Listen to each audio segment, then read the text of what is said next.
Pemandangan penimbangan getah karet di Jalan Sungai Medang sudah tak asing lagi bagi masyarakat Kota Prabu Muli.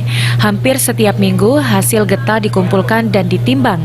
Karet yang sudah ditimbang nantinya akan dibawa ke pabrik karet yang ada di Kota Palembang untuk diolah. Mulyadi, seorang pengepul getah karet yang tinggal di Kelurahan Sungai Medang, mengatakan sudah 10 tahun ini harga karet tidak pernah beranjak naik. Terakhir harga karet pernah menyentuh Rp10.000 per kilogramnya. Namun sekarang harga getah karet seminggu hanya di kisaran Rp6.700 per kilo.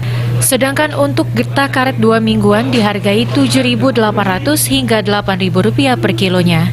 Yang lebih bagus yang 2 minggu itu nyapai 87, 85, kalau yang bagus kadarnya kan. Kalau mingguan yang bagus ada juga, itu ada yang 7 sampai 75. Banyak keluhan petani. Karena harga karet ini kan sudah lama tidak naik-naik kan. Jadi petani itu karena banyak kebutuhan, jadi tidak tercukupi kan. Jadi keluhan petani itu banyak.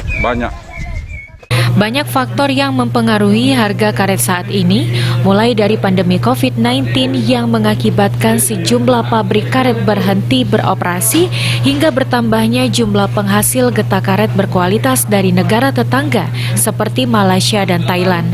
Warga berharap pemerintah bisa mengendalikan harga karet yang terus merosot. Beni Firdaus, PAL TV.